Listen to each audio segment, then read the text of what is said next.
Hey, what's up guys? My name is Irina and welcome to my channel where I review everything tech. As you could probably already guess, I love making photos and videos, and more often than not, I use my iPhone as my main go-to camera, simply because that's what I usually have in my hands. However, when taking pictures with my iPhone, I was often running into one of its main limitations. I'm talking about the default focal length on the iPhone's main camera, which has often meant that I could not get the shot I wanted, without having to move a lot closer or getting a lot farther from my main subject. So in this video, we're going to talk about two lenses for the iPhone XS Max that a company called Sandmarc was kind enough to send me for review. In particular, I have here one telephoto lens and one wide lens. Before we take a look at my side-by-side results from an entire day of shooting in New York City, let's first take a look at what I get in these boxes. Here you get a case for your iPhone, the lens itself, a clip-on mount, a cleaning cloth, and a pouch. My instant impression taking things out of the box was, wow, this thing feels very high quality. The case feels very soft and nicely made, the design is very minimalistic, so putting it on your phone won't make it feel bulky. When I picked up the lens for the very first time, I was pleasantly surprised by how it felt in my hands. The lens has an aluminum finish and is made from the multi-coated glass. It just feels expansive and has a very nice weight to it. Simply put, it doesn't feel like a cheap plastic toy. Honestly, it feels like a quality prime camera lens, except for the fact that this one is physically smaller. Well, the cleaning cloth is your standard cleaning cloth, but the nice thing about the carrying pouch is the fact that its material is so soft that it could easily be used to clean your lens from smudges. And this clip-on mount is also here in both packages, in case you'll want to use these lenses with your own phone case. So let's first look at the wide lens. The nice thing you will notice right away here is the fact that this lens as well as the telephoto one both come with a protective front and rear caps. And now let me show you how to actually use it. There are two methods here. The first method includes you putting on the Sandmarc case on your iPhone, and then you can screw on the lens itself directly to the phone case. The whole process is pretty straightforward and easy, and the interesting thing here is that you can screw this lens to either one of the phone's cameras. But if you're using the telephoto lens, you can try experimenting and attaching it to the portrait lens to get even more zoom in your shot. But there is also a second method to using these lenses. Say you like your case and really don't want to switch it around, or say you don't have a case at all. In this case, the idea is that you will need to use this clip-on mount, and here you will screw on the lens right to the clip-on mount, and then you can put it over your phone's camera without removing your native case. In good light conditions, I actually prefer attaching the clip-on mount with the lens while looking at the back of my iPhone, since I could easily line it up right over the camera opening. And if it's dark, I would recommend attaching the clip to your phone case first, and then proceed to screw on the lens itself.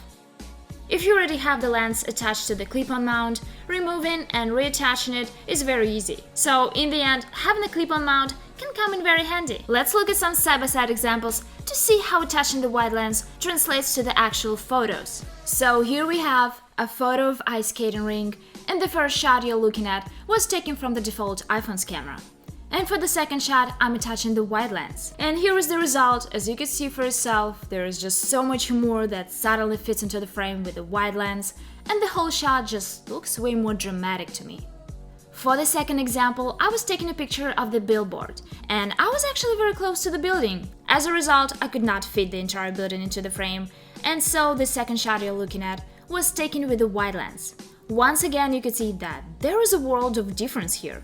You can see the entire building, and even the sky is clearly visible in this frame. And the best part is that I did not have to physically move anywhere to fit everything I wanted into the frame.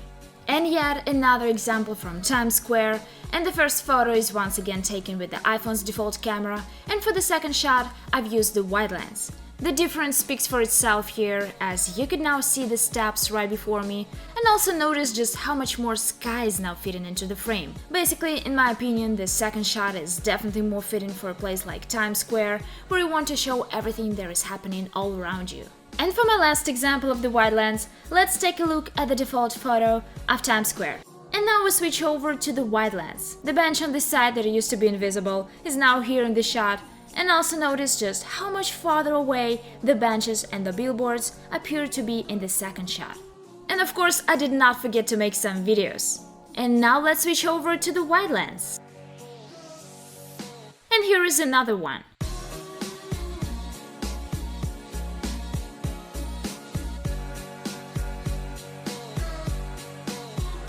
And now let's switch gears and take a look at the telephoto lens. Just like the wide lens, this one also has the aluminum finish and the multi-coated glass. The telephoto lens stands slightly taller than the wide lens, but it's still pretty compact and is actually 10 grams lighter than the wide lens. This lens offers you a ×2 zoom, so the question you might have is, why would I need it if my iPhone XS Max already has the telephoto camera? Well, the main reason for me is, say I have to take a series of photos with extra zoom, I touch the lens once and I'm done. And I never have to worry about always remembering to choose the ×2 zoom option on the phone camera app, which by the way the iPhone does not preserve if you accidentally minimize or close the camera app.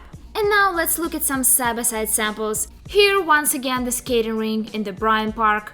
The first shot is taken with the default camera and the second shot is taken with the Sandmarc telephoto lens. Everything is obviously a lot closer and we can pick up more detail. The quality is also outstanding and I don't see any particular flaws, even when zooming into the shot. Same story with some billboards in Times Square here. First photo is the default, and then you can see an example with the telephoto lens in the second shot. And now moving on to some indoor shots. Let's first take a look at this yellow speaker. On the left you can see the default shot, and on the right is the one taken with the telephoto lens. I must say that once again the quality stayed great, and I don't really see any distortions. And here is another one. In the end, both of these lenses present a very fun and useful tool for those who love taking photos and videos. I must say that I was very impressed by their quality, and I have really enjoyed using these lenses, and I think they're going to permanently accompany me on my photo trips. Thank you guys for watching, and stay tuned for more of my tech videos.